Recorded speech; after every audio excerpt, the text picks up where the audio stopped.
السلام عليكم ورحمة الله وبركاته. إن الحمد لله نحمده ونستعينه ونستغفره ونعوذ بالله من شرور أنفسنا وسيئات أعمالنا. من يهده الله فلا مضل له ومن يضلل فلا هادي له. وأشهد أن لا إله إلا الله وحده لا شريك له وأشهد أن محمدا عبده ورسوله الذي أرسله الله بالحق بشيرا ونذيرا وداعيا إلى الله بإذنه وسراجا منيرا. أما بعد، فإن أصدق الحديث كتاب الله وخير الهدي هدي محمد صلى الله عليه وسلم وشر الأمور محدثاتها وكل محدثة بدعة وكل بدعة ضلالة وكل ضلالة في النار، أو كما قال عليه الصلاة والسلام. قال الله سبحانه وتعالى في كلامه المجيد بعد أعوذ بالله من الشيطان الرجيم: آمن الرسول بما أنزل إليه من ربه والمؤمنون كل آمن بالله وملائكته وكتبه ورسله لا نفرق بين أحد من رسله وقالوا سمعنا وأطعنا غفرانك ربنا وإليك المصير.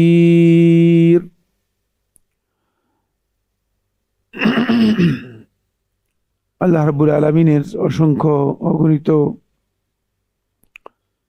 শুকর গুজার হচ্ছি যে মহান রব্বুল ইজ্জত ওয়াল জালাল অত্যন্ত মেহেরবানি করে আমাদেরকে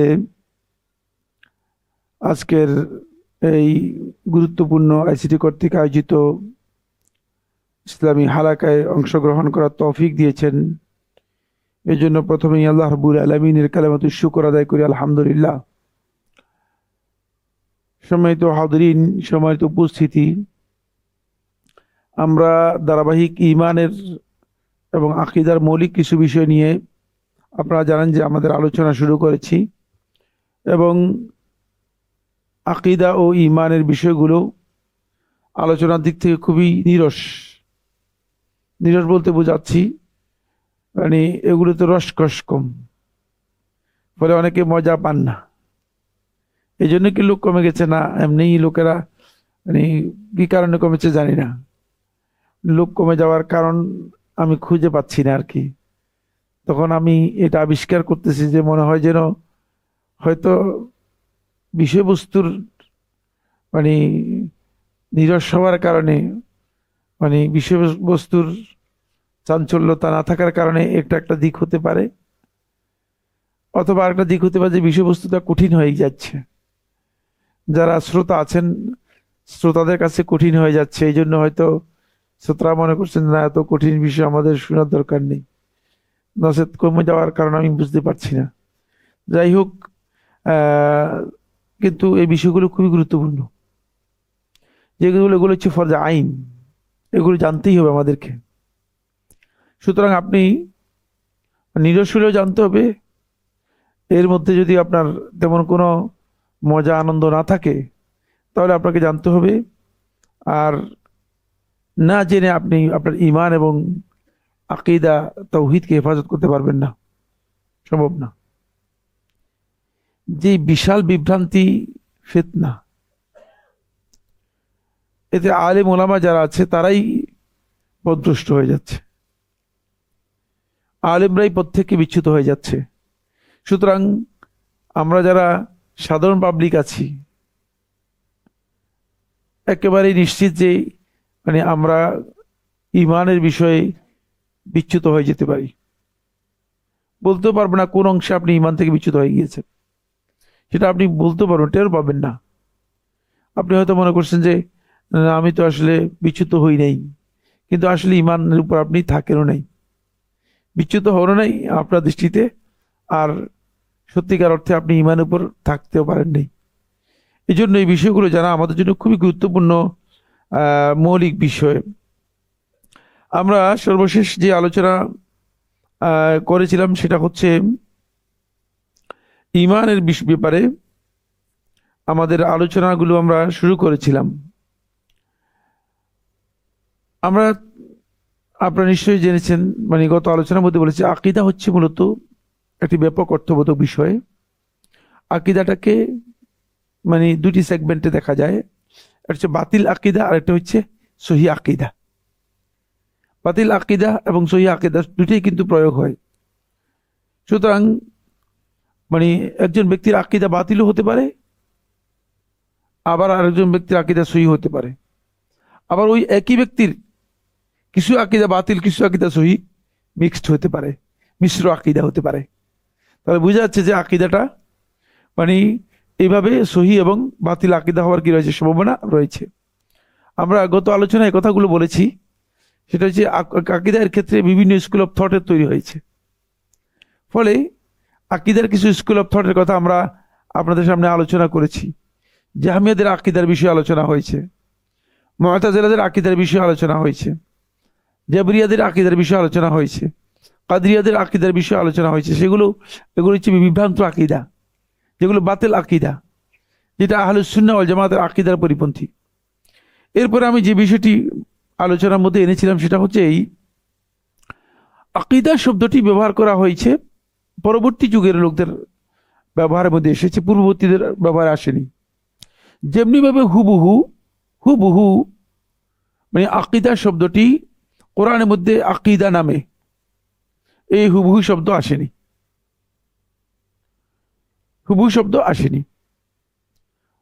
এই কারণেই কিছু সংখ্যক লোক ইসলামিক স্কলার, ইসলামিক থিঙ্কার যারা নিজেদেরকে পরিচয় দিয়ে থাকেন, তারা অনেকেই এখানে একটা প্রশ্ন উত্থাপন করেন যে আকীদা শব্দ যেহেতু কোরআনের মধ্যে আসেনি, কেন বারবার আকীদা বলতেছেন? আকীদা না বললেই পারেন। কিন্তু আকীদার মৌলিক বিষয়গুলো আসছে, তাওহীদ আসছে, তাওহীদ শব্দটি এসেছে, ঈমান শব্দটি এসেছে, যেটা আকীদার মৌলিক বিষয়গুলোকে বুঝায়, সেগুলো এসেছে। ঈমান সম্পর্কে আলোচনা এসেছে এবং ঈমান শব্দটি কোরআনে কারীমের মধ্যে একাধিক জায়গায় আল্লাহ রাব্বুল আলামিন উল্লেখ করেছেন। এখান থেকে যদি ঈমান শব্দের প্রয়োগ করা হয় থাকে, এটা গত আলোচনা হয়েছে কিন্তু বলেছি, যদি ঈমান শব্দের প্রয়োগ করা হয় থাকে তাহলে শুধুমাত্র ঈমানের মৌলিক বিষয়গুলোকে অন্তর্ভুক্ত করে, কিন্তু আকীদার সাথে এমন কিছু বিষয় যুক্ত হয়ে গিয়েছে যে এই বিষয়গুলো আসলে মানে ঈমান রক্ষার জন্য প্রয়োজন, কিন্তু আকীদার সাথে যুক্ত নয়। ফলে এই কারণেই আকীদার একটা কমন শব্দ ব্যবহার করা হয়েছে, যাতে করে ওই বিষয়গুলোকে এর মধ্যে কি করা যায়, অন্তর্ভুক্ত করা যায়, ইনক্লুড করা যায়। এই কারণে পরবর্তী যুগের লোকেরা ওই আকীদা শব্দটা ব্যবহার করে যাতে ঈমান রক্ষার যে বিষয়গুলো আছে, যেগুলো প্রয়োজন, সেগুলোকে মানে এর আওতাভুক্ত করতে পারে, এই কারণেই তারা কি করেছেন, মানে আকীদা শব্দের প্রয়োগ করেছেন, ঈমান শব্দের প্রয়োগ করেন নাই। কিন্তু ঈমান শব্দের উপর আমরা প্রথম আলোচনা বলেছি, ঈমানের উপর কিতাব লেখা হয়েছে। শেখুল ইসলাম ইবনে তাইমিয়া রাহমাতুল্লাহ কিতাব লিখেছেন, ইমাম ইবনে মানদাহ রাহিমাহুল্লাহ তাআলা কিতাব লিখেছেন। আর হাদিসের কিতাবগুলো সবগুলো ভরপুর। কিতাবুল ঈমান একেবারে প্রথমেই আপনি যদি মিশকাতুল মাসাবি খুলেন, আপনি দেখবেন যে কিতাবুল ঈমান দিয়ে শুরু করা হয়েছে, কিতাবুল ঈমান দিয়ে শুরু করা হয়েছে। সুতরাং ঈমানের বিষয়টি আলোচনা প্রত্যেকটি জায়গাতেই আছে, নাই যে এমন নয়। কিন্তু আকীদাটা ব্যবহার করা হয়েছে এই জন্য যাতে করে ঈমান রক্ষার সাথে জড়িত যে বিষয়গুলো আছে সেগুলোকে এর মধ্যে অন্তর্ভুক্ত করা যায়, কারণ এগুলো ঈমানিয়াতের বিষয় নয়, ঈমানের মৌলিক বিষয়গুলোর আওতাভুক্ত হয় না, কিন্তু ঈমান রক্ষার জন্য প্রয়োজন। এই কারণেই আকীদা কমন শব্দটি ব্যবহার করা হয়েছে। আরেকটি বিষয় হয়েছে, বিভ্রান্ত আকীদাগুলোকে রদ করতে হবে। বিভ্রান্ত যে আকীদাগুলো আছে সেগুলো খণ্ডন করতে হবে। তো বিভ্রান্ত আকীদাকে খণ্ডন করতে হলে তাহলে এই আলোচনাগুলো কোথায় আসবে? এটা আকীদার মধ্যে আসবে, ঠিক না?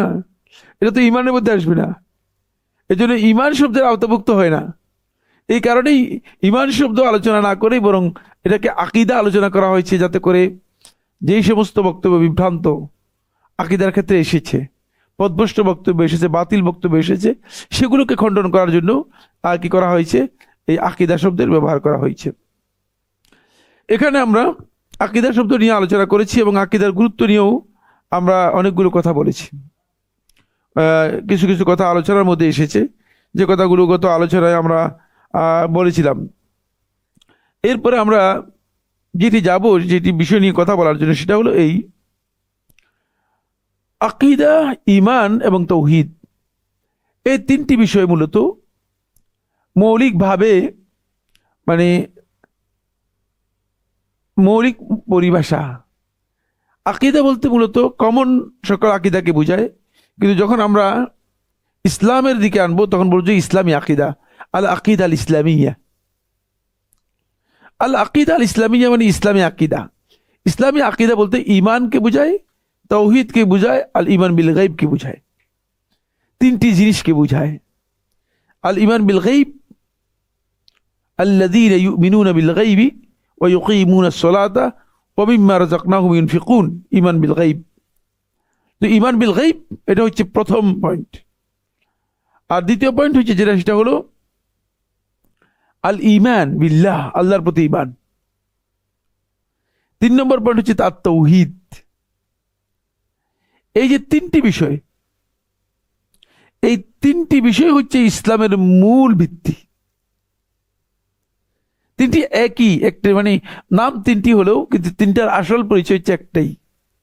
কিছু ব্যবহারগত প্রায়োগিক পার্থক্য রয়েছে, প্রায়োগিক কিছু পার্থক্য আছে, সেগুলো হয়তো সময়ে আমরা আলোচনা করব অথবা ছেড়ে যেতে পারি, সময়ের কারণে ছেড়ে যেতে পারি। কিন্তু তিনটি জিনিস মূলত তার মদলুল, তার যে কনসেপ্টটা এটাই বোঝায়। মানে ঈমান বিল্লাহ যে কনসেপ্ট, মানে ঈমান বিল গায়ব একই কনসেপ্ট, আর তাওহীদও ঠিক একই কনসেপ্ট, তাওহীদও ঠিক একই কনসেপ্টে বোঝায়। এই যে তিনটি জিনিস, এই তিনটি জিনিস মূলত এটি হচ্ছে ইসলামের মূল। ফলে কোনো ব্যক্তি যদি ইসলামে প্রবেশ করতে হয় তাহলে তাকে এর মাধ্যমেই প্রথম ইসলাম প্রবেশ করতে হবে। ফলে হাদিসে জিবরিল রাসূলুল্লাহ সাল্লাল্লাহু আলাইহি ওয়াসাল্লাম ইসলামের যখন পরিচয় করে দিয়েছেন, তখন রাসূলুল্লাহ সাল্লাল্লাহু আলাইহি ওয়াসাল্লাম এর মাধ্যমে পরিচয় করে দিয়েছেন। মূল জিনিস যে পরিচয় করে দিয়েছেন, এভাবে পরিচয় করে দিয়েছেন যে আখবিরনি আনিল ইসলাম, আপনি আমাকে ইসলাম সম্পর্কে বলুন, ইসলামের পরিচয় করে দিন। ওমাল ইসলাম, কোন কোন রিওয়ায়াতের মধ্যে এসেছে বলা হয়েছে ওমাল ইসলামু, ইসলাম কি? তখন রাসূলুল্লাহ সাল্লাল্লাহু আলাইহি ওয়াসাল্লাম বলেছেন যে আন তাশহাদা আল্লা ইলাহা ইল্লাল্লাহ ওয়া আন্নী মুহাম্মাদুর রাসূলুল্লাহ, যে তুমি এই সাক্ষ্য দিবে যে আল্লাহ তাআলা ছাড়া প্রকৃত বা সত্যিকার কোনো ইলাহ নেই এবং আমি মুহাম্মদ আল্লাহর রাসূল। এটা হচ্ছে প্রথম। এই যে শাহাদাতাইন, দুটি শাহাদাতাইন, এই শাহাদাতাইনের প্রথম অংশ হচ্ছে মূলত তাওহীদের বক্তব্য, ঈমান বিল্লাহের বক্তব্য এবং ঈমান বিল গায়বের বক্তব্য। এটা হচ্ছে মূল ইসলামের মূল বিষয়। যদি এই জায়গায় কোনো ব্যক্তির প্রশ্ন থাকে তাহলে সেই ব্যক্তি হয়তো নাস্তিক অথবা কাফির, মানে তার আর কোনো সুযোগ নেই, সে ইসলামের মধ্যে আসার কোনো সুযোগ নেই, সে এই দাবি করার সুযোগ নেই যে মানে সে ইসলাম বা মুসলিমের কোনো অংশে তার অবস্থান রয়েছে। আমরা আজকের আলোচনায় যেখানে যাব সেটা হচ্ছে এই তাওহীদ সম্পর্কে। আমরা তাওহীদের গুরুত্ব এবং তাওহীদ বাস্তবায়নের জন্য আমাদের যে করণীয় বিষয়গুলো আছে সেগুলো কয়েকটি পয়েন্ট আমি আপনাদের সামনে আলোচনা করব। তাওহীদ বাস্তবায়ন করার জন্য তাওহীদ নিয়ে আলোচনা করব, তাওহীদের পরে কালেমাতুত তাওহীদ কি করব আমরা আপনাদের সামনে তুলে ধরব, এবং কালেমাতুত তাওহীদের উপর লম্বা আলোচনা হবে। লম্বা আলোচনা এই জন্য হবে, কালেমাতুত তাওহীদ যদি আমরা না বুঝি, মানে কালেমাতুত তাওহীদের জ্ঞানই যদি আমাদের না থাকে তাহলে আসল জ্ঞানই নেই। এই জন্য কালেমাতুত তাওহীদের উপর লম্বা আলোচনা হবে ইনশাআল্লাহ। তাওহীদ বাস্তবায়ন করার জন্য আমাকে, আপনাকে, সবাইকে প্রথমেই যে বিষয়টি সম্পর্কে জানতে হবে সেটা হচ্ছে এই জীবনের প্রত্যেকটি পর্বে শিরক মুক্ত জীবন যাপন করতে হবে। যদি আপনি শিরক মুক্ত থাকতে না পারেন তাহলে আপনি তাওহীদ বাস্তবায়ন করতে পারবেন না। তাওহীদ আপনি মুখে দাবি করতে পারবেন, কিন্তু তাওহীদ নিজের জীবনে বাস্তবায়ন করতে পারবেন না। এই জন্য শিরক মুক্ত জীবন যাপন করতে হলে আপনাকে শিরকের জ্ঞান নিতে হবে। শিরকের জ্ঞান নেওয়াটা এটা কিন্তু ঈমানের অংশ নয়। কিন্তু যেহেতু ঈমানকে হেফাজত করার জন্য, তাওহীদকে হেফাজত করার জন্য শিরক জানতেই হবে। এই কারণেই আল্লাহ রাব্বুল আলামিন কোরআনে কারীমের মধ্যে তাওহীদের কথা যেখানে আলোচনা করেছেন সেখানে শিরকের কথা আলোচনা করেছেন। কারণ শিরকের জ্ঞান যদি না থাকে তাহলে আপনি তাওহীদ চিনবেন না। ফলে শিরক সম্পর্কে আপনাকে অবশ্যই জানতে হবে এবং শিরক থেকে মুক্ত হতে হবে। আজকে আমাদের এই সমাজের এই সাধারণ মানুষগুলো কেন তারা শিরক মুক্ত হতে পারতেছে না? তার কারণ হচ্ছে তারা শিরক কোন জিনিস সেটাই বুঝে না। তাওহীদের জ্ঞান তো নাই, শিরক কোনটা জিনিস সেটাও বুঝে না। দুর্গা পূজা হয়েছে হিন্দুদের পূজা, মুশরিকদের পূজা, যেখানে আল্লাহ রাব্বুল আলামিনের লানত নাজিল হয়। সেখানে 70% সকল মুসলিম তারা এখানে পূজার মধ্যে গিয়েছে। তারা মনে করতেছে এটা বিনোদন আয়োজন অথবা অনুষ্ঠান, ফেস্টিভ্যাল। শিরক বুঝেই নেই। শিরকের ভয়াবহতা যদি বুঝতো, যেখানে আমার আল্লাহ রাব্বুল আলামিনের হক নষ্ট করা হচ্ছে, তাহলে এই লোকটার অন্তরের মধ্যে ঈমান আছে আপনারা মনে করতেছেন নাকি? যদি কেউ মনে করে থাকে তিনি গাধা, রাগ করেন না, তিনি ঈমান কিছুই বুঝেন না আসলে। এরপরে আরো আশ্চর্যের বিষয় হচ্ছে, সেটা হলো এই, অনেকে এর জন্য শুভেচ্ছা জানাচ্ছেন, শুভেচ্ছা বাড়ি দিচ্ছেন।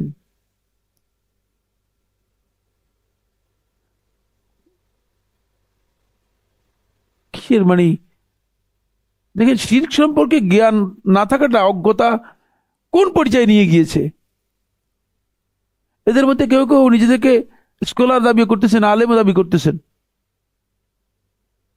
কেউ কেউ নিজেকে স্কলার দাবি করতেছেন, আলেম দাবি করতেছেন, কিন্তু তারা এতটুকু জ্ঞান রাখেন না যে আল্লাহ তাআলার হক যেখানে নষ্ট হচ্ছে, শিরক করা হচ্ছে, সেখানে প্রশ্নই আসে না যে আপনি ভালো কাজ করতেছেন আর ধন্যবাদ আপনাকে, কংগ্রেচুলেশনস, নাউজুবিল্লাহ। হতেই পারে না। এটা করতেছে। এটা প্রথম 1 নম্বর পয়েন্ট হচ্ছে যেটা, সেটা হলো এই, যতক্ষণ পর্যন্ত আপনি পরিপূর্ণরূপে শিরক মুক্ত না হবেন, শুধু কি শিরক মুক্ত না, বরং মুশরিকদের সাথে আপনার সম্পর্ক ছিন্ন না হবে, ততক্ষণ পর্যন্ত আপনি তাওহীদ বাস্তবায়ন করতে পারবেন না। তাওহীদ বাস্তবায়ন করতে পারবেন না। মুশরিকদেরকে মুশরিক মনে করতে হবে, মুশরিকদেরকে বন্ধু মনে করলে চলবে না। এই জন্যই মুসলমানদের ক্ষতি হয়ে গিয়েছে। মুসলিম উম্মার সবচেয়ে বড় ক্ষতি হয়েছে এই জায়গায়, যে আমরা যারা মুশরিক রয়েছে, যে আমার আল্লাহ রাব্বুল আলামিনের হক নষ্ট করতেছে, তাকে আমি মনে করতেছি যে আমার বন্ধু। সে কিয়ামত পর্যন্ত আমার বন্ধু হতে পারবে না। সেই ইমানদার ব্যক্তির কিয়ামত পর্যন্ত বন্ধু হতে পারে না, সে মুশরিকই। বরং আল্লাহ রাব্বুল আলামিন আপনাকে আমাকে আরো সতর্ক করার জন্য একেবারে স্পষ্ট করে দিয়েছেন যে ইন্নামাল মুশরিকুনা নাজাস ফালা ইয়াকরাবুল মাসজিদাল হারাম বা'দা আমিহিম হাযা। বলে আপনি গিয়ে ঘোষণা করে দেন, তারা আল্লাহর ঘরে এসে হজ করত, মানে হজের পবিত্রতা রক্ষা করার জন্য। হজটা পবিত্র কাজ, আল্লাহর ঘর একটা পবিত্র জায়গা। তো হজের এই পবিত্রতা রক্ষা করার জন্য, যাতে করে হারাম সম্পদ দিয়ে যেই কাপড় চোপড় পরছে, এই হারাম কাপড় চোপড় খুলে ল্যাংটা হয়ে এসে হজ করত। চিন্তা করছেন আকীদা কত, মানে ভিতরে আকীদা কত মজবুত। কারণ আল্লাহর ঘরে পবিত্রতা নষ্ট হয়ে যাবে, হারাম কাপড় চোপড় নিয়ে আল্লাহর ঘরের মধ্যে প্রবেশ করবে, এই জন্য ল্যাংটা হয়ে এসে কি করতো, হজ করত। আকীদাটা দেখছেন? আর অথচ আল্লাহ রাব্বুল আলামিনের সাথে শিরক করত, অথচ আল্লাহ তাআলার সাথে শিরক করত, আর লিঙ্কটা হয়ে এসে আল্লাহর ঘরে তওয়াফ করত। কি ব্যাপার? না, আমার যে কাপড় চোপড় এগুলো আরাম, আল্লাহর ঘরের মর্যাদা নষ্ট হয়ে যাবে। চিন্তা করছেন? একদিকে আল্লাহর ঘরের মর্যাদার কথা বলতো, আরেকদিকে আল্লাহ রাব্বুল আলামিনের সাথে শরীক সাব্যস্ত করত, আল্লাহ রাব্বুল আলামিনের হক নষ্ট করত। আল্লাহ তাআলা বলে দিলেন যে এদেরকে বলে দেন, জানিয়ে দেন আপনি, ইন্নামাল মুশরিকুনা নাজাস, এরা অপবিত্র, কাপড় খুললেও অপবিত্র, কাপড় খুলে পবিত্র হতে পারবে না, কাপড় খুলে ফেললেও কি এরা অপবিত্র। সুতরাং ফালা ইয়াকরাবুল মসজিদাল হারাম বাদা আমিহিম হাযা, এই বছরের পর তারা আর যেন কোনোদিন নবম হিজরি কথা, এই বছরের পর যেন কোনোদিন মসজিদে হারামের ধারে কাছেও না আসে, একবারে ডাইরেক্ট নিষেধ করে দেওয়া হয়েছে। আর মসজিদে হারামে তোমাদের এন্ট্রেন্স নেই, প্রবেশাধিকার নিষিদ্ধ করে দেওয়া হয়েছে। মসজিদে হারামে প্রবেশ করার সুযোগ থাকবে না তোমাদের, শেষ। কি বুঝলেন? ক্লিয়ার করে দেওয়া হচ্ছে, তাদেরকে অপবিত্র বলা হচ্ছে। আর আপনি অপবিত্র লোকদেরকে এসে গোলাগুলি করে তাদেরকে বলতেছেন যে তাদের সাথে যা, মাশাআল্লাহ মাশাআল্লাহ, আপনারা তো ভালো কাজ করতেছেন।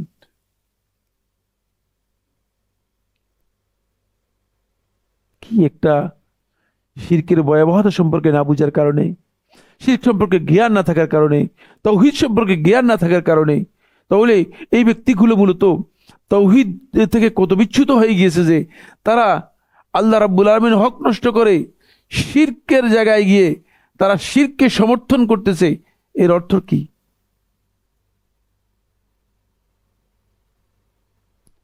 শিরক বাস্তবায়ন করার জন্য সহযোগিতা করতেছে। ভয়াবহ অবস্থা, ভয়াবহ অবস্থা। এখানে যাওয়াটা পর্যন্ত ইসলাম নিষেধ করে দিয়েছে, কারণ রাসূলুল্লাহ সাল্লাল্লাহু আলাইহি ওয়াসাল্লাম বলেছে ফাইন্না সাখাতাল্লাহি ইয়ানজিলু আলাইহিম, আল্লাহ রাব্বুল আলামিনের ক্রোধ এবং রাগ, আল্লাহ তাআলার অসন্তুষ্টি তাদের উপর নাজিল হতে থাকে। এই জায়গায় যেখানে আল্লাহ তাআলার রাগ অসন্তুষ্টি নাজিল হয়ে থাকে, সেখানে কি কারণে আপনারা যাচ্ছেন আমি কিছু বুঝি না। এক নম্বর পয়েন্ট যেটা, সেটা হলো এই, অবশ্যই তাওহীদ বাস্তবায়ন করতে হলে শিরক মুক্ত জীবন যাপন করতে হবে, মুশরিকদের সাথে সম্পর্ক ছেদ করতে হবে। এমনি যদি আপনার সৌজন্য সম্পর্ক থাকে, সেটা ইসলাম অনুমোদন দিয়েছে। সৌজন্য সম্পর্ক হচ্ছে, এটাকে আরবিতে বলা হয় মুদারা। সম্পর্ক নিয়ে আলোচনা করছি না, সম্পর্ক 4 প্রকার, সম্পর্ক ভিন্ন আলোচ্য বিষয়।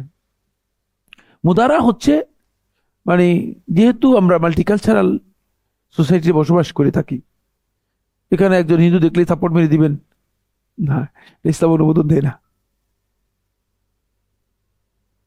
অথবা তার সাথে দুর্ব্যবহার করবেন, এটা ইসলাম অনুমোদন দেয় না। এখানে সৌজন্যতা আছে।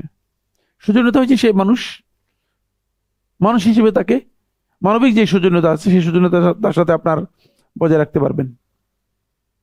আপনি তার সাথে দুর্ব্যবহার করতে পারবেন না, তার প্রতি অন্যায় হয় এমন কিছু করতে পারবেন না, তার প্রতি জুলুম করা হয় থাকে এমন কিছু আপনি করতে পারবেন না। কিন্তু তার কোনো ইবাদত অথবা কোনো পূজা পার্বণে আপনি তাকে সহযোগিতাও করতে পারবেন না, আপনি অংশগ্রহণও করতে পারবেন না। অংশগ্রহণ যদি করেন আপনি মুশরিক, আর যদি সহযোগিতা করে থাকেন আপনি কুফরি কাজে সহযোগিতা করলেন। কোনোটাই ছোট না, কোনোটাকে ক্ষুদ্র করে দেখার কোনো সুযোগ নেই। দুটাই কঠিন এবং দুটাই ভয়াবহ।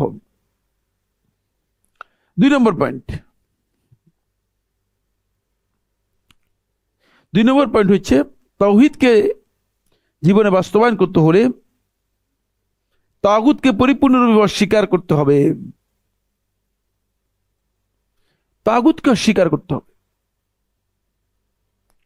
অনেকে তাগুত বলতে মনে করে থাকে যে মানে তাগুত মনে হয় এমন একটা বিষয়, মানে এটাকে নির্দিষ্ট করে নিয়েছে।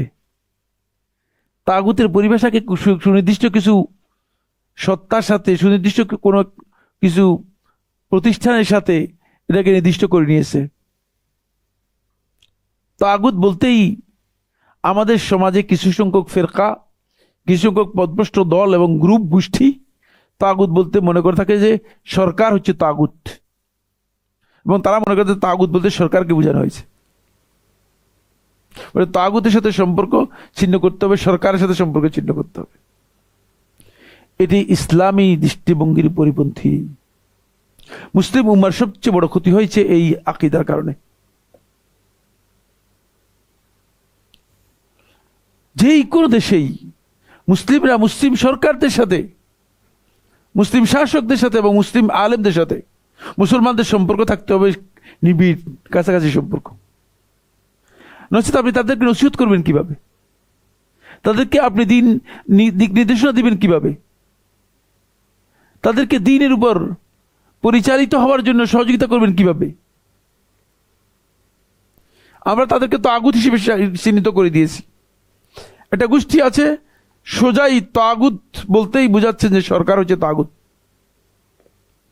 এর সাথে যুক্ত করে দিয়েছি কিছু সংখ্যক আলেম ওলামা যারা মানে হক কথা বলেন, সহি কথা বলেন, এদেরকে বলে এটা তাগুত, এটা হলো তাগুতের দালাল,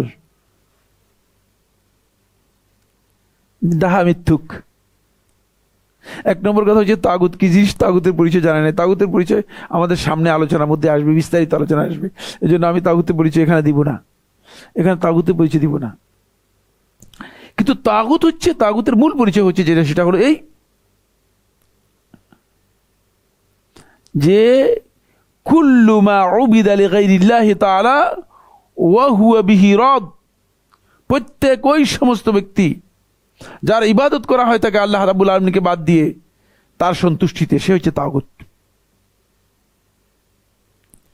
আপনি এসে আমার পূজা করতেছেন, আপনি পীর সাহেবের গিয়ে পূজা করতেছেন, আর পীর সাহেব বলতেছে অসুবিধা নেই, তোমরা যদি আমাকে রাজি করতে পারো জান্নাত আমি ঠিক করে দিব, আল্লাহর সাথে কথাবার্তা বলে। তাগুত আসলে সে। এই ধরনের তাগুত প্রচুর। যে ব্যক্তি আল্লাহ রাব্বুল আলামিনের রুবুবিয়তের খাসায়েস দাবি করে নিজের জন্য, সে তাগুত। রুবুবিয়তের খাসায়েসগুলোর মধ্যে সবচেয়ে বড় খাসায়েস হচ্ছে, সবচেয়ে বড় বৈশিষ্ট্য হচ্ছে ইলমুল গায়বের দাবি করে। এরা সবাই তাগুত। কবিরাজ, খন্দকার, হুজুর তাবিজ রেখে হুজুর কাছে গেছে, হুজুর বলতেছে যে আপনার কাছে 4টা জিন দিয়ে আপনাকে তাবিজ করে ফেলছে। আর হুজুর গায়েব জানেন নাকি? কোত্থেকে 4টা জিন দিয়ে তাবিজ করছে যে জানলো এই লোকটা? মিথ্যুক, তাগুত সে আসলে। যেন তাগুত সম্পর্কে আপনাকে বিস্তারিত জানতে হবে। আসলে এরা সবাই তাগুত, কিন্তু এই তাগুত থেকে নিজেকে সম্পূর্ণ মুক্ত রাখতে হবে, অন্যথা আপনার ঈমান নষ্ট হয়ে যাবে। এই কারণে রাসূলুল্লাহ সাল্লাল্লাহু আলাইহি ওয়াসাল্লাম বলেছেন যে মান আতা আররাফান, যে ব্যক্তি গণকের কাছে আসলো। রাব বুঝেন তো, গণক বুঝেন না? নিজের হাত গণনা করে থাকে, হাতের মধ্যে কি কি দেখে জানি না, নিজের হাত দেখে নিজের ভাগ্য পরিবর্তন করতে পারে নাই, মানুষের হাত দেখে ভাগ্য পরিবর্তন করে দিচ্ছে। কত ব্যাকল দেখছেন? আগে তো নিজের কাছে করার দরকার ছিল। প্রতারক যে, এটা পর্যন্ত আমরা বুঝতে পারিনি। কারণ আমরা মানে বেওকুব না, সে লোকটা বেওকুব, এটা আপনারাই চিহ্নিত করতে পারবেন।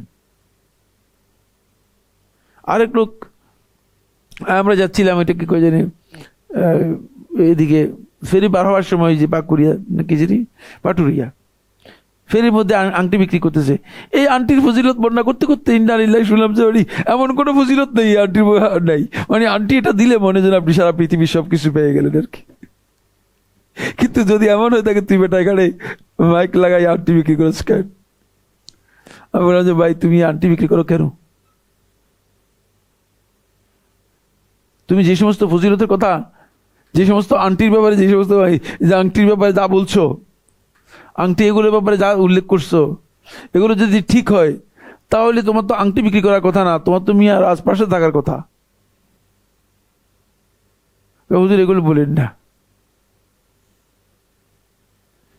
সবই প্রতারণা, এগুলো সব তাগুত। কিন্তু মানে আতা আররাফান, যে ব্যক্তি গণক ব্যক্তির কাছে আসলো, ফাসাদ্দাকাহু বিমা ক্বাল, এরপরে সে যেটা বললো সেটাকে বিশ্বাস করে নিল। ফাকাদ কাফারা বিমা উনজিলা আলা মুহাম্মদ সাল্লাল্লাহু আলাইহি ওয়াসাল্লাম, সে আল্লাহ তাআলার উপর যা অবতীর্ণ হয়েছে তা অস্বীকার করলো, তার সাথে কুফরি করলো। দেখছেন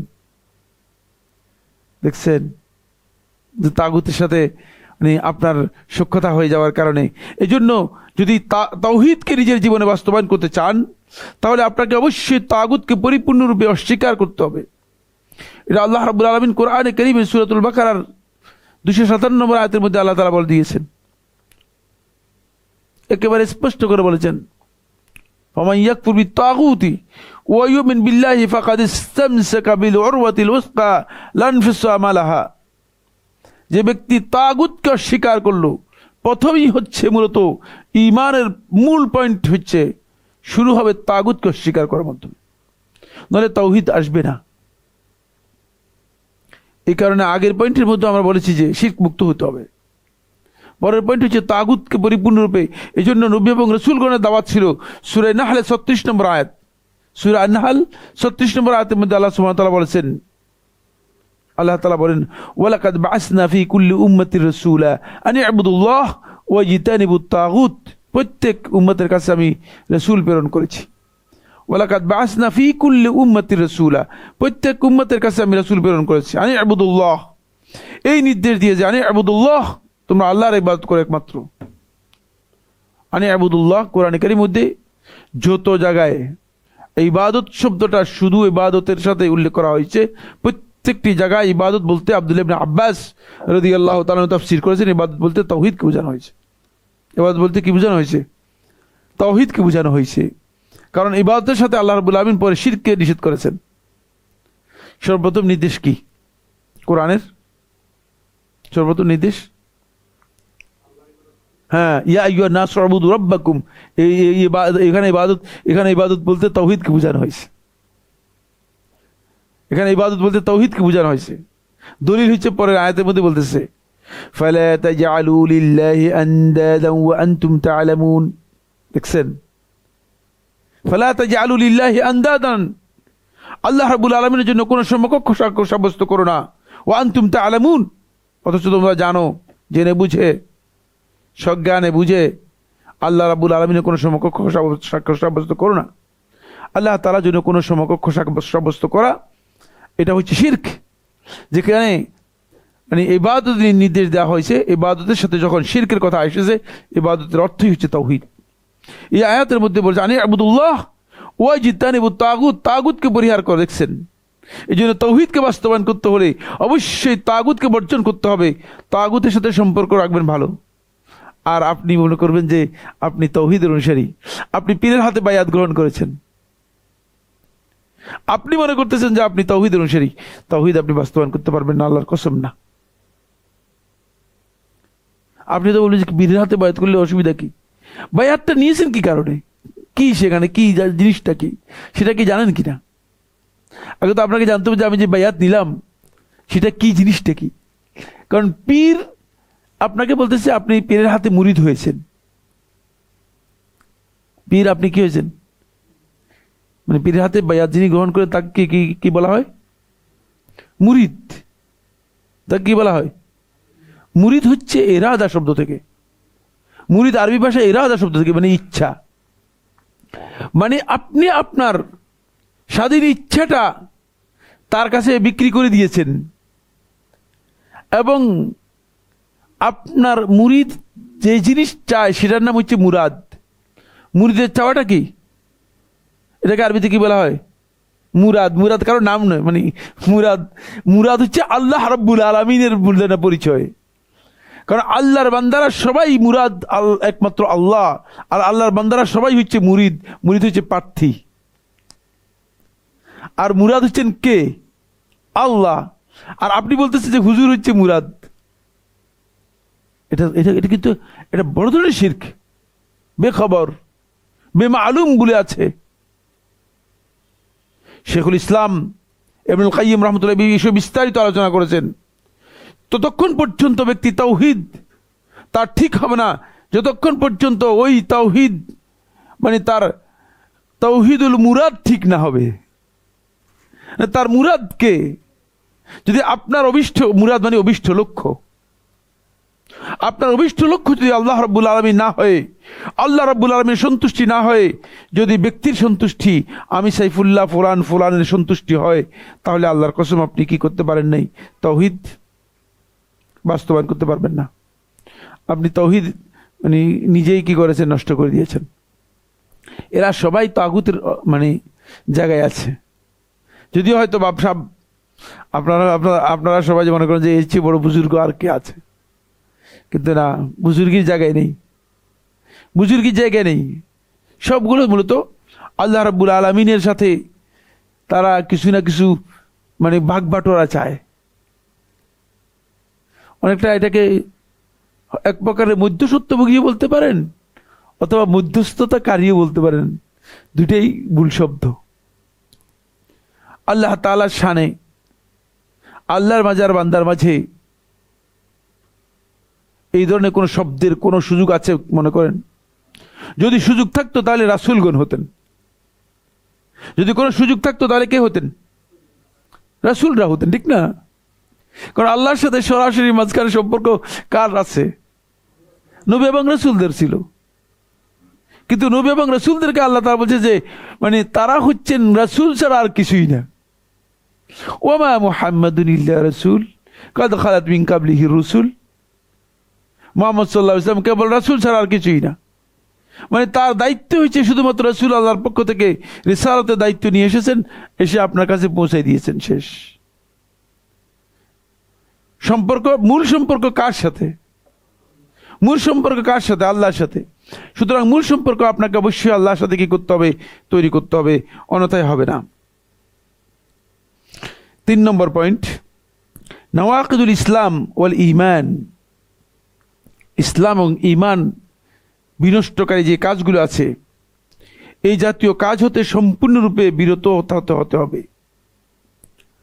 নওয়াকিদুল ঈমান এবং ইসলাম এগুলো আমাদের আকীদার মধ্যে, আলোচনার মধ্যে আসবে।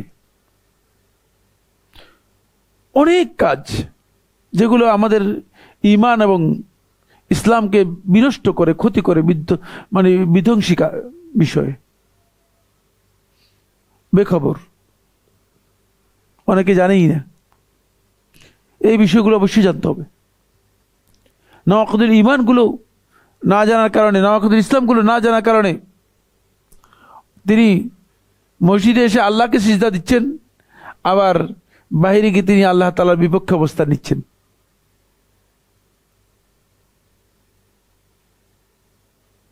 তিনি আল্লাহর বিপক্ষে অবস্থান নিচ্ছেন। তিনি রাসূল সাল্লাল্লাহু আলাইহি ওয়াসাল্লামের রিসালাতের বিপক্ষে অবস্থান নিচ্ছেন।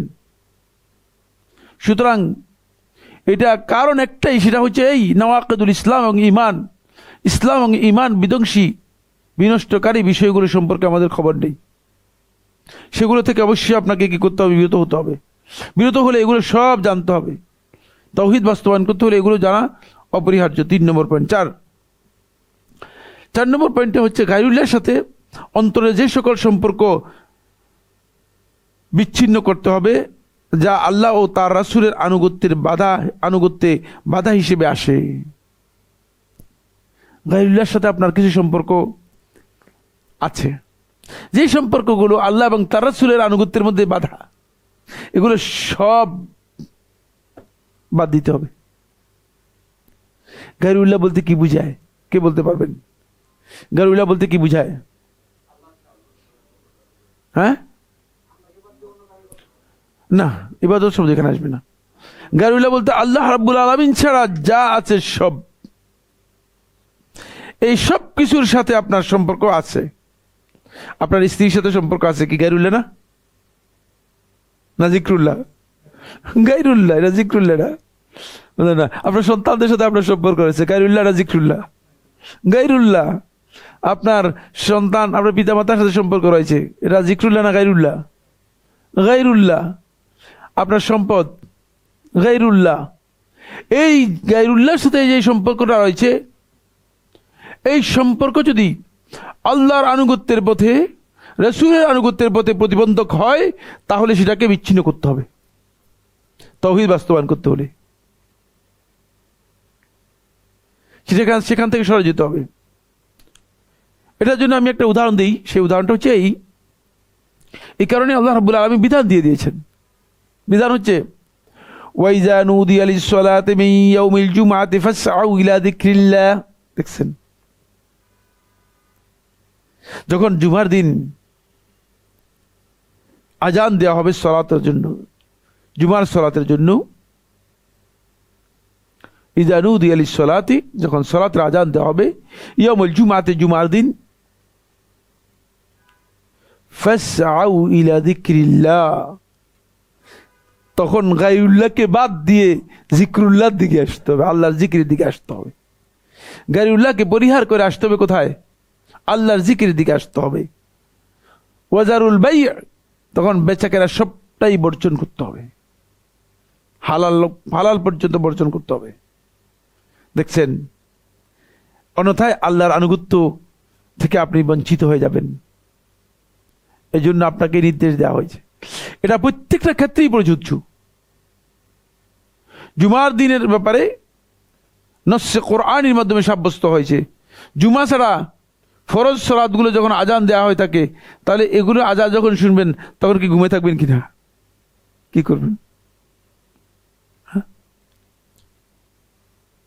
ফলে আলেমগণ বলেছেন যে আল্লাহ রাব্বুল আলামিন জুমার কথা এই জন্য উল্লেখ করেছেন, যেহেতু জুমাটা অত্যন্ত গুরুত্বপূর্ণ, এই জন্য জুমার উদাহরণ দিয়েছেন। কিন্তু 5 ওয়াক্ত সালাত জুমার চেয়ে বেশি গুরুত্বপূর্ণ। 5 ওয়াক্ত সালাত তো হচ্ছে মানে মৌলিক বিষয়।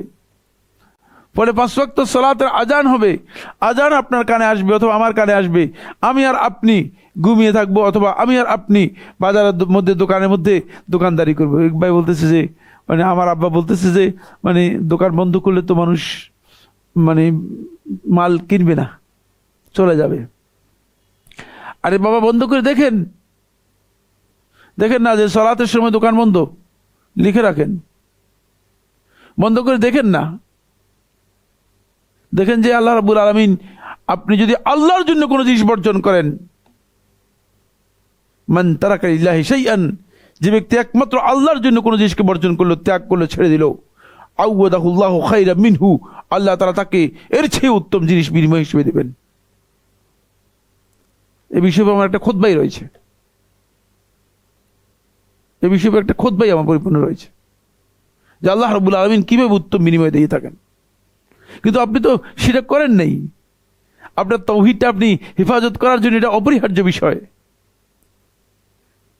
আল্লাহর আনুগত্যের পথে যে সমস্ত জিনিসগুলো, রাসূলের আনুগত্যের পথে যে সমস্ত জিনিসগুলো, যে সম্পর্কগুলো আমাদেরকে বাধা সৃষ্টি করে আছে, সেগুলো যদি আমরা ছাড়তে না পারি, তাহলে আমরা কোনো অবস্থায় কি করতে পারবো না, আমরা কোনো অবস্থায় মানে তাওহীদ নিজের জীবনে বাস্তবায়ন করতে পারবো না। সুতরাং এখানে গায়রুল্লাহর ব্যাপারে আপনাকে কি করতে হবে? সতর্ক থাকতে হবে, গায়রুল্লাহ আপনাকে বাধা দিচ্ছে কিনা। ফলে আল্লাহ রাব্বুল আলামিন কোরআনে কারীমের মধ্যে বলেছেন, ওয়া আলামু আন্নামাল হায়াতুদ দুনিয়া লাইবুন ওয়া লাহু, দুনিয়ার জীবন সম্পর্কে আল্লাহ তাআলা ক্লিয়ার করে দিচ্ছেন, দুনিয়ার জীবনটা হচ্ছে এটা তোমাদের জন্য খেলতামাশার মতো, তোমরা এর পিছনে লেগে গিয়ে দেখবা যে আমার আনুগত্য থেকে, আমার ইবাদত থেকে সরে গেছো। এরপর অন্য আয়াতের মধ্যে আরো ক্লিয়ার করে দিচ্ছেন, ইন্নামা আমওয়ালুকুম ওয়া আওলাদুকুম ফিতনা, যে তোমাদের সম্পদ এবং তোমাদের সন্তান সন্ততি এগুলো তোমাদের জন্য একটা ফিতনার কারণ বা পরীক্ষার কারণ। আসলে তো ভয়ঙ্কর পরীক্ষার কারণ। সম্পদের কারণে আপনি সম্পদ জমাই করতেছেন, কিন্তু এই সম্পদ কি করবেন আপনি সেটা জানেন না। না, আপনার 60 বছর শেষ হয়ে গেছে, আর মাত্র হয়তো বেশি জোরে মানে 10 বছর বাঁচবেন। 70 যদি হিসাব করেন, 70-এর খরচ কত আপনি হিসাব করেন, হিসাব করে বাকি টাকাটা কি করবেন, বাকি টাকাটা পুরোটাই আল্লাহকে দিয়ে দেন। কিন্তু সেটা তো আপনি করতেছেন না, একজনও করতেছে না, একজনের মাথার মধ্যে এটা চিন্তা নেই। বরং তিনি মনে করতেছে যে ব্যাংকের মধ্যে জমা হলে কি হবে, অনেক খুব ভালো হবে। কিন্তু এখন তো ব্যাংক লুট হয়ে গেছে, এখন টাকা উঠাতে পারতেছে না। আমার এক খুব কাছের মানুষ, এখন 70 লক্ষ টাকা, 1 টাকাও উঠাতে পারতেছে না, এখন খাওয়াই কষ্টকর হয়ে গেছে। এখন জাকাত খেতে হবে, ব্যাংক তো লুট হয়ে গেছে। ব্যাংকে গেলে 2000 টাকাও দিতে পারে না। 70 লক্ষ টাকা ব্যাংকে জমা হয়ে আছে, কিন্তু এখন মানে মানুষের কাছ থেকে জাকাত নেওয়া ছাড়া উপায় থাকবে না। কি লাভ হয়েছে? কোনো লাভ নেই, এগুলিতে কোনো লাভ নেই। এই জন্য গায়রুল্লাহর ব্যাপারে আমাদেরকে সতর্কতা অবলম্বন করতে হবে। 3 নম্বর, কত নম্বর? না, এটা 4 নম্বর পয়েন্ট ছিল। 5 নম্বর পয়েন্ট। 5 নম্বর পয়েন্ট হচ্ছে তাওহীদ বাস্তবায়নের জন্য সকল প্রকার কুফর মুক্ত হতে হবে। কুফরি যত কাজ আছে, কুফরি যত কাজ আছে সবগুলো থেকে মুক্ত হতে হবে। আল্লাহ তাআলার আয়াত বিধান এবং আল্লাহ রাব্বুল আলামিনের নির্দেশের ক্ষেত্রে অনেকেই মনে করে থাকেন যে কুফরিটা মনে হয় মানে আল্লাহকে অস্বীকার করলে কুফরি, এছাড়া আর কুফরি না। স্বাভাবিকভাবে মানুষের ধারণা হচ্ছে এটাই, আমি তো আল্লাহকে স্বীকার করি, আমি কাফের হবো কিভাবে? ব্যাপারটা এমন নয়। এই জন্য কুফরি ব্যাপার বিষয়ে 5টি দিক থেকে কুফরি আসে। এই কুফরি হচ্ছে 5 প্রকার।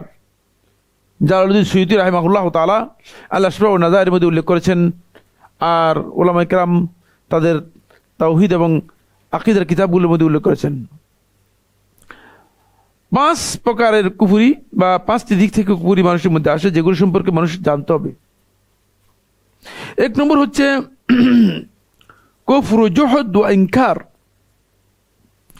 আল্লাহ তাআলার আয়াত অথবা বিধান এর কোন একটিকে জুহদ হচ্ছে অস্বীকার করা অথবা অমান্য করা।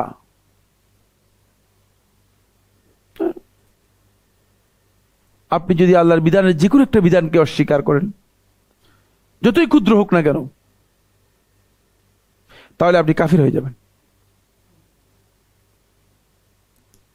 খুব সহজ উদাহরণ দেই, যেমন দাড়ি রাখা আল্লাহর বিধান, এর হুকুম কি? দাড়ি রাখার হুকুম কি? হ্যাঁ, ওয়াজিব মানে? হ্যাঁ,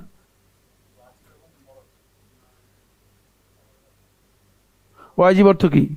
ওয়াজিব বলতে কি বোঝায়? হ্যাঁ, ওয়াজিব মানে না, ওয়াজিব না, ওয়াজিব না, ওয়াজিব এটা ফরজ। ওয়াজিব এই পরিভাষা, ওয়াজিব আর ফরজ একই পরিভাষা। মারাতিবুল ইজমা এর মধ্যে ইবনে হাজম আন্দালুসি রাহমাতুল্লাহ আলাইহি বলেছেন যে পৃথিবীর সমস্ত উলামায়ে কেরামের ইজমা সাব্যস্ত হয়েছে যে দাড়ি রাখা এটা হচ্ছে ফরজ। এই বক্তব্যের অর্থ কি? ফিকহ পড়ছেন কিনা কোন সময়? কেউ আমার কাছে ফিকহ পড়ে নাই না?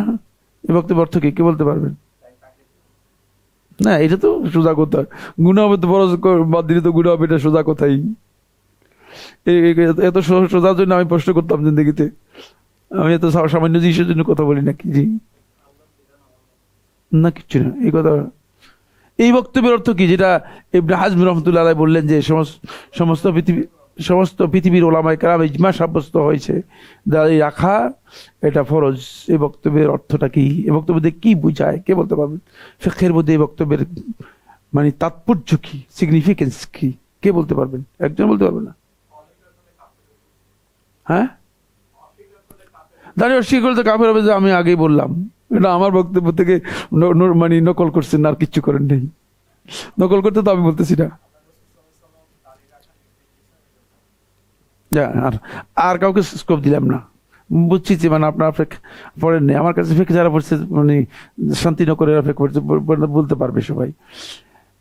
কোন মাসআলার মধ্যে যখন আলেমদের ইজমা সাব্যস্ত হয় তখন কোন ব্যক্তি এর মুখালাফাত করা তার জন্য হারাম। সুতরাং কোন ব্যক্তির জন্য জায়েজ নেই এই কথা বলা যে এই ব্যাপারে দ্বিমত আছে অথবা এই ব্যাপারে মানে ভিন্নমত পোষণ করার কোন অবকাশ আছে?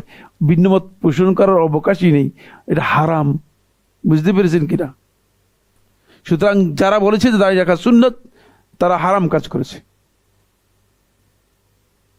প্রশ্নই আসে না। এই ব্যাপারে দ্বিমত করারই সুযোগ নেই। দ্বিমত করাটাই হচ্ছে, মুখালাফাত করাটাই হচ্ছে হারাম, কারণ উম্মার ইজমা সাব্যস্ত হয়েছে। কথা বুঝতে পেরেছেন কিনা? এই জন্য ইজমাটা এত শক্তিশালী যে ইজমা এর পরে পরবর্তী যুগের কোন আলেমের পক্ষে এই মাসআলার মধ্যে রিভিউ করা অথবা নতুন ইজতিহাদ করার সুযোগ নেই। সুযোগ নেই এই মাসআলার মধ্যে আর রিভিউ করার সুযোগ নেই, যেহেতু আলেমরা আগেই ইজমা করে ফেলেছেন। এই মাসআলার মধ্যে আলেমদের ইজমা হয়ে গিয়েছে, সমস্ত আলেমদের ঐক্যমতে এটা সাব্যস্ত হয়েছে। কারণ এতগুলো আলেম, প্রায় 700 বছর 600 বছর পর্যন্ত আলেমরা ইসলামের এই মৌলিক বিষয় যেটা যেটা বুঝেছেন, তারা ভুল বুঝে গেছেন। আর আপনি এসে আজকে 1400 বছর পরে বললেন যে ভাই মিশরি আলেমরা তো বলছে যে নারী রাখাও যায়, না রাখলেও অসুবিধা নেই। থাপ্পড় দিতে হবে, বুঝতে পেরেছেন? থাপ্পড় দিয়ে সোজা করে দিতে হবে। কারণ সে জানে না যে এই মাসালার মধ্যে যে আলেমদের ইজমা রয়েছে, এখানে মুখালাফাত করা হারাম। অস্বীকার করলে যে কাফের হবে এ ব্যাপারে কোনো সন্দেহ নেই, তো আগেই আমি বলে দিয়েছি। আসেন, এটা কি আলোচনা করতেছিলাম, খেয়াল আছে? কোন বিষয়ে আলোচনা চলতেছে? না আপনাদের, হ্যাঁ, ইয়েস, ভেরি গুড, মাশাআল্লাহ। আপনারা খেয়াল করবেন, এইটা আইলমি আলোচনা, এটা মানে কোনটা ওয়াজ মাহফিলের আলোচনা নয় যে বুঝলেন না শুনলেন আর কারণে খুব ভালো লাগলো, না, এটা আইলমি আলোচনা। কুফরি হচ্ছে 5 প্রকার, 5 দিক থেকে 5টা কারণে কুফরি আসে। 1 নম্বর হচ্ছে কুফরি জুহুদ, অস্বীকার করা অথবা অমান্য করার মাধ্যমে।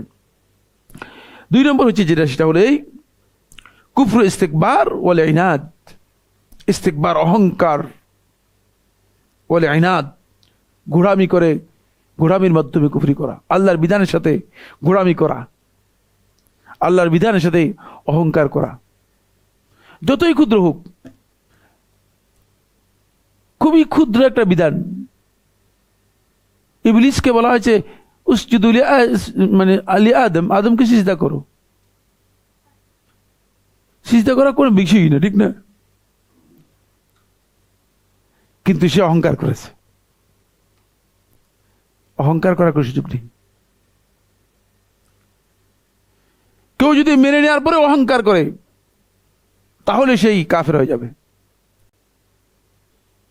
বলে আমি পর্দার বিধান, পর্দা আল্লাহ তাআলা ফরজ করেছেন মানি, কিন্তু আমার পছন্দ হয় না, জিনিসটা আমার কাছে ভালো লাগে না, সে কাফের হয়ে যাবে, কাফের হয়ে যাবে। কুফরি ইস্তেকবারটা, অহংকারটা যদি কোনো না কোনো দিক থেকে আসে তাহলে সে কাফের হয়ে যাবে। আল্লাহ তাআলার বিধান সবগুলো ঠিকই আছে, কিন্তু একটা বিধান বুঝলাম না, এটা আমার কেন জানি এর প্রতি আমার আসলে আমি সমর্থন করতে পারি না। কি? সেটা হচ্ছে পুরুষকে, ছেলেকে 2 ভাগ, মেয়েকে 1 ভাগ। বলে কিভাবে হয়? আল্লাহ তাআলা এত নগদ এক পার্থক্য করে দিতে, বৈষম্য, এত বৈষম্য বিরোধী আন্দোলন, আর এখানে দেখেছি পুরাই বৈষম্য। কাফের হয়ে যাবে, বুঝতে পেরেছেন? পুরাই কাফের হয়ে যাবে, কিচ্ছু না, সাথে সাথে কাফের হয়ে যাবে। এটা কুফরি কাজ। এরপরে হচ্ছে 3 নম্বর, না 3 নম্বর হচ্ছে কুফরুল ইস্তিহজা ওয়াল ইস্তিগফাফ, ঠাট্টা বিদ্রুপ করা, তুচ্ছ তাচ্ছিল্য করা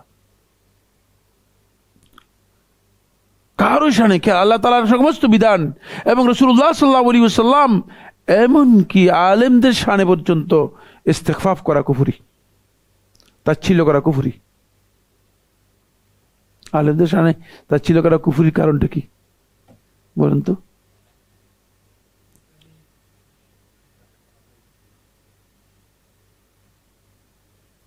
না জিয়া ভাই, হ্যাঁ, নবীর ওয়ারিস তো একটা হাদিস দ্বারা প্রমাণিত হয়েছে, কিন্তু এই কারণে তাচ্ছিল্য করার, হ্যাঁ, কাছাকাছি আসছে। ইলম যেটা, এটা তো ওয়াহী। সুতরাং তাকে যদি ইলমের কারণে ইস্তিগফাফ করা হয় তাকে, তাহলে আপনি আসলে আল্লাহর ওহীর সাথে কি করলেন? ঠাট্টা বিদ্রুপ করলেন। বুঝতে পেরেছেন?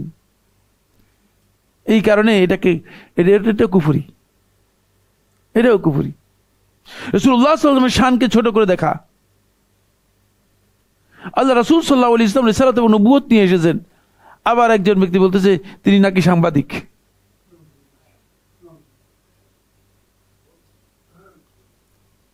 এই ব্যক্তি কুফরি সম্পর্কেও জ্ঞান রাখে না। এটা ইস্তিগফাফ, কিন্তু তাচ্ছিল্য করা। সাংবাদিক কি জিনিস? সাংবাদিক কোন চ্যানেলে বেরু আছে? সাংবাদিক হয় কারা? এই দেশে যাদের কোথাও কোনো চাকরি হয় না তারাই। চাকরির জন্য বহুত চেষ্টা করে, শেষ দেখে কোথাও চাকরি হয় না, তখন ভাই মানে এখানে যাই সেখানে যাই, বুঝলেন না, দন্না টন্না দিয়ে তারপরে সাংবাদিক হয়। আমরা জানি না? আমার এই বক্তব্যের সাথে দ্বিমত পোষণ করতে পারবেন কেউ দাঁড়িয়ে? একজনও পারবে না। গবেষণা রয়েছে, আমার গবেষণা রয়েছে। হ্যাঁ, যদি সাংবাদিক জার্নালিজমের উপর পড়ে দুই একজন, সেটা ভিন্ন কথা, ভিন্ন মাত্রা, কিন্তু বেশিরভাগ লোকই বুঝতেন না সাংবাদিক বলতে আসলে কিচ্ছু না, এই জাস্ট ঘুরে ঘুরে, বুঝলেন না। আর এই দেশের সাংবাদিক তো আসলে মানে খুব ভালো লোককে বলে না, সুতরাং এটা রাসূল সাল্লাল্লাহু আলাইহি ওয়াসাল্লামের ক্ষেত্রে প্রয়োগ করার কোনো সুযোগ নেই। রাসূলুল্লাহ সাল্লাল্লাহু আলাইহি ওয়াসাল্লামের শান জানতে হবে, তো রাসূলুল্লাহ সাল্লাল্লাহু আলাইহি ওয়াসাল্লামের শান জানতে হবে। রাসূলুল্লাহ সাল্লাল্লাহু আলাইহি ওয়াসাল্লামের শানকে তাচ্ছিল্য করা হবে এমন কোন শব্দ যদি আল্লাহ রাসূলের উপরে ঈমান আনার পরেও কোনো ব্যক্তি ব্যবহার করে থাকে, তাহলে সে কাফের হয়ে যাবে। যেমন অনেক আছে, খুব ভালো করে খেয়াল করুন, অনেকে মনে করেন যে রাসূল সাল্লাল্লাহু আলাইহি ওয়াসাল্লাম তিনি আমাদের মতো মানুষ, তাকে আমরা কেন অতিরিক্ত সম্মান দেখাবো? সে কাফের, সে কাফের। কারণ রাসূলুল্লাহ সাল্লাল্লাহু আলাইহি ওয়াসাল্লাম মানুষ আমাদের মতো হলেও, প্রকৃতিগতভাবে সৃষ্টিগতভাবে মানুষ হলেও, কিন্তু রাসূলুল্লাহ সাল্লাল্লাহু আলাইহি ওয়াসাল্লাম সেই আয়াতের মধ্যেই বলা আছে ইউহা ইলাই, আমার কাছে ওহী আসে, আপনার কাছে ওহী আসে। সুতরাং ওই কথার সাথে এই কথা যুক্ত করে বলতে হবে, অন্যথায় আল্লাহ রাসূলের শান নষ্ট করলেন। আর রাসূলুল্লাহ সাল্লাল্লাহু আলাইহি ওয়াসাল্লাম মুখ থেকে যে কথা বলতেন, ওমা ইয়ানতিকু আনিল হাওয়া, তার মুখের প্রত্যেকটি বক্তব্য কি হতো? হ্যাঁ, ওহী। আপনার আমার সাইফুল্লাহর মুখের বক্তব্য ওহী হবে? প্রশ্নই আসে না। সুতরাং যে বুঝে না যে ব্যক্তি, আসলে তিনি আল্লাহ রাসূল সাল্লাল্লাহু আলাইহি ওয়াসাল্লামের শান সম্পর্কে জ্ঞান রাখে না, এই ইস্তিগফাফ করে, এটা কুফরি। এই জন্য এগুলো থেকে যদি কোনো ব্যক্তি বিরত হতে না পারে, সে আসলে তাওহীদ হেফাজত করতে পারবে না। সে একদিক থেকে, বুঝলেন না, একদিক থেকে মাছ ধরে তারপরে কি করতেছে, বস্তার মধ্যে নিচ্ছে, আর দিক থেকে বস্তা কি নিচের দিকে খালি পড়ে যাচ্ছে, সব চলে যাচ্ছে, কিছুই না, কিছুই জমা হচ্ছে না। কুল হাল নুনাব্বিউকুম বিল আখসারিনা আমালা, এরা হচ্ছে ওই সমস্ত ব্যক্তিরা যারা আমলের দিক থেকে সবচেয়ে বেশি ক্ষতিগ্রস্ত হয়ে যাচ্ছে। আমল করতেছে কষ্ট করে, কিন্তু আমলে কি নেই, কোনো লাভ নেই, আমলে কোনো লাভ হচ্ছে না। এরপরে যে পয়েন্টটি, সেটা হলো, এটা কত নম্বর পয়েন্ট আলোচনা করলাম? হ্যাঁ, 3 নম্বর পয়েন্ট। আপনি আল্লাহওয়ালার মতো বসে থাকলে হবে না, খাতা কলম নেন। এগুলো এই বিষয়গুলো যদি আপনাদের কাছে জ্ঞান থাকে, তাহলে আপনারা অন্যদের কাছে ইনফরমেশন দিতে পারবেন, ঠিক না? মানে আল্লাহওয়ালার মতো আমরা বসে থাকলাম, আল্লাহওয়ালা তো বুঝছেন, নিজের দায়িত্ব না নেওয়ার নাম হচ্ছে আল্লাহওয়ালা। আল্লাহওয়ালা মানে আল্লাহর সাথে সম্পর্ক ভালো, এটা নয়। আল্লাহওয়ালা হচ্ছে ওই ব্যক্তি যে ব্যক্তি কোনো দায়িত্ব নিতে রাজি না। এই দায়িত্ব নিতে রাজি না, এরকম হলে চলবে না। প্রত্যেকটা জন্য পয়েন্ট নেন, কাগজ নেন, লিখে নিয়ে আসেন। আমি তো রাস্তায় কোনো মানে হাঁটতে কোনো একটা জিনিস দেখলে সাথে সাথে লিখে নিই, সাথে সাথে লিখে নিই। হাঁটতেছি, দেখতেছি, হঠাৎ করে দেখি যে এটা ইনফরমেশন, বুঝলেন না, সাথে সাথে লিখে নিচ্ছি, সাথে সাথে লিখে নিচ্ছি। কারণ এটা জ্ঞান তো, বুঝলেন না। নাহলে আপনি জ্ঞান কীভাবে অর্জন করবেন? জ্ঞানটা তো আপনাকে ধারণ করতে হবে। জ্ঞান ধারণ করার জন্য মুখস্থ থাকে না সবসময়। এই জন্য ওয়াকাইয়িদহু বিল কিতাবা, আব্দুল্লাহ মুবারক রাহমাতুল্লাহ আলাইহি সহ আহলুল হাদিসগণ বলেছেন যে জ্ঞানটাকে তোমরা লিখার মাধ্যমে কি করো, বেঁধে রাখো। তাহলে বাসায় গেলে আপনি দেখলে আপনার কি হয়ে যাবে, পুরোটা যা আলোচনা পুরোটাই কি হবে, ক্লিয়ার হবে। এখানে তো আমি তো মানে ক্লাস নিচ্ছি, কিন্তু আমি মুখে বলি বোর্ডে লিখি, মুখে বলি বোর্ডে লিখি। সামনে যারা আছে সবাই লিখতে হবে, লেখা ছাড়া একজন যে আল্লাহওয়ালা যিনি আছেন তিনি কেউ বলেন যে যান আসেন, খাতা নিয়ে আসেন, তারপরে ঢুকেন ক্লাসে। এই সিস্টেম ছাড়া আর সিস্টেম নেই। যাক, এটা হালাকা করছে তো, বুঝলেন না, এটার সাইজটা একটু ভিন্ন করেছে, এই জন্য হালাকাতে উনি শুনে যান, কানে শুনে যান। এটা 3 নম্বর আলোচনা হয়েছে। 3 নম্বর আলোচনা হচ্ছে ঠাট্টা বিদ্রুপ করা।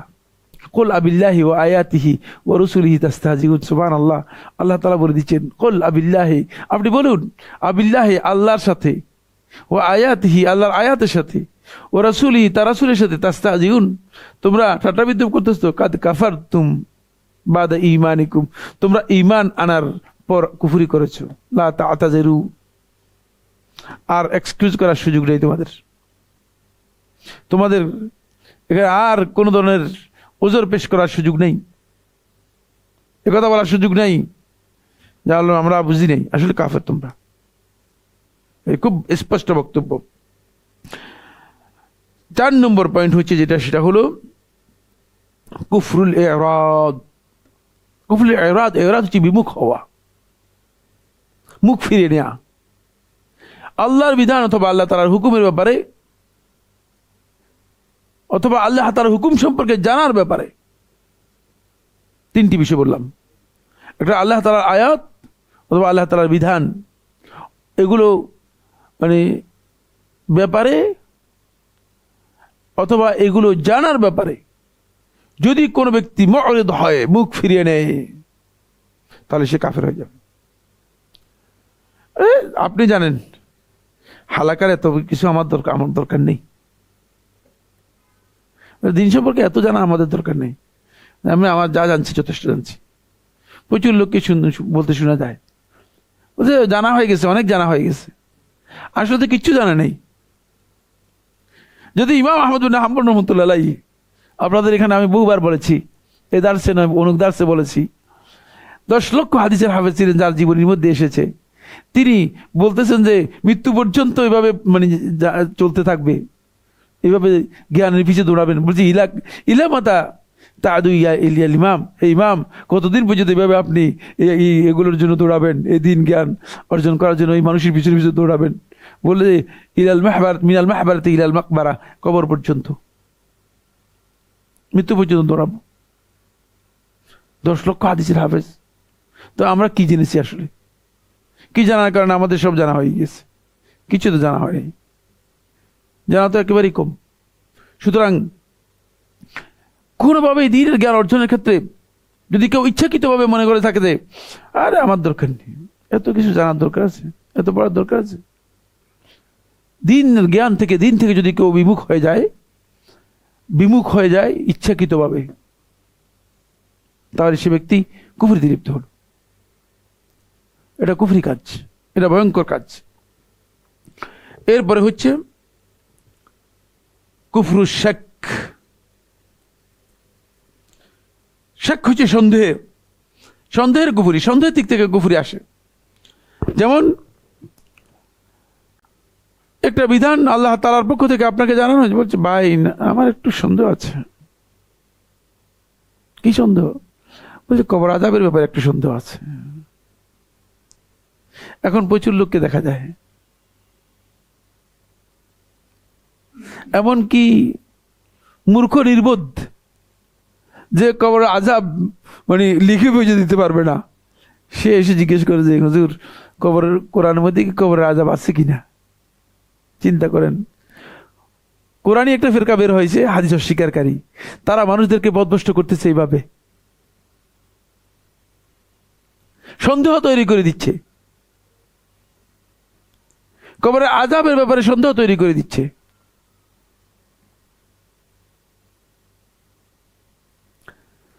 গত শুক্রবারেই লাইভ প্রোগ্রামের মধ্যে আমাকে প্রশ্ন করলো, বললো যে আমরা ঠিক যেভাবে চুল কাটি সেভাবে দাড়ি কাটতে অসুবিধা কোথায়? কোরআন এবং হাদিসের কোথাও কোনো নিষেধাজ্ঞা কি আছে কিনা? কোরআনে কোথাও তো এই ধরনের নিষেধাজ্ঞা আমরা জানি না। তো আমি তাকে বললাম যে আপনি যে চুল কাটেন, কোরআনের মধ্যে কোন জায়গায় চুল কাটার কথা আছে? চুল তো ছেড়ে দিবেন, আপনি কাটবেন কোত্থেকে? কোরআনের কোন জায়গার মধ্যে চুল কাটার কথা নেই। আগে আপনি কোরআনের চুল কাটার দলিল দেন, তাহলে আমি দাড়ি কাটার দলিল দিতে পারবো কোরআন থেকে,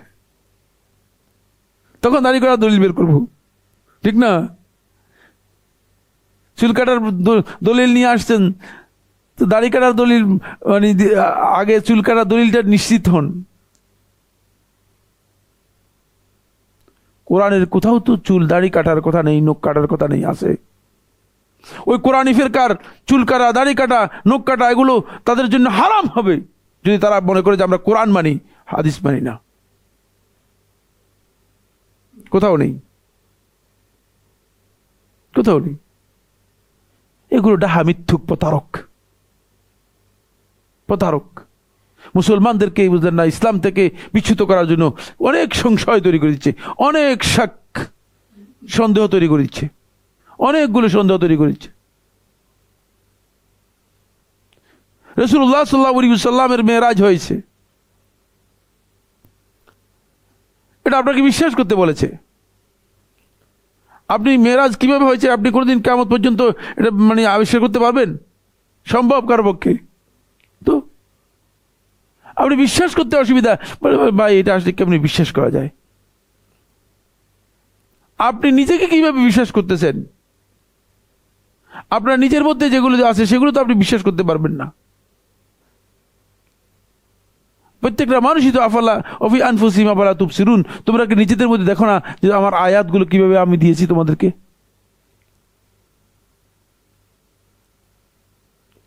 আপনি একজন মানুষের দিকে তাকিয়ে থাকেন, এই যে ছোট বাচ্চা শিশু শুয়ে আছে, কোন সময় বেড়ে বড় হয়ে দেখতে কদিন পরে দেখা যাচ্ছে যে মানে পাপের চেয়ে বড়, ঠিক না?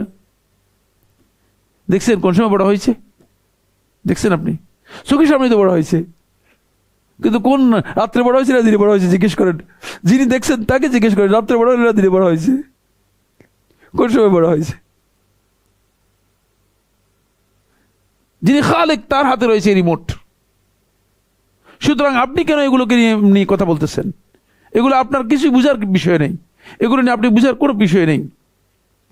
তাওহীদের পরে এরপরে আরেকটা পয়েন্ট হলো 7 নম্বর পয়েন্ট, যেটা হলো এটা হচ্ছে কুফর থেকে বাঁচতে হবে। এটা হলো তাওহীদকে বাস্তবায়ন করার জন্য সকল প্রকার কুফরি থেকে বাঁচতে হবে। এই কুফরি আমাদের সমাজের মধ্যে এত ছেয়ে আছে, বেশিরভাগ লোকের মধ্যেই ছেয়ে আছে। এগুলো আমরা বিস্তারিত আলোচনা মানে আমাদের আলোচনা আসবে, মানে যখন আমরা পয়েন্ট মানে বিভিন্ন পয়েন্টগুলো নওয়াকিদগুলো আলোচনা করব।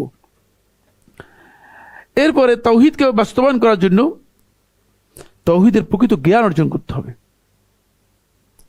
আপনি তাওহীদের জ্ঞানই আসলে জানা নেই। তাওহীদ কাকে বলে?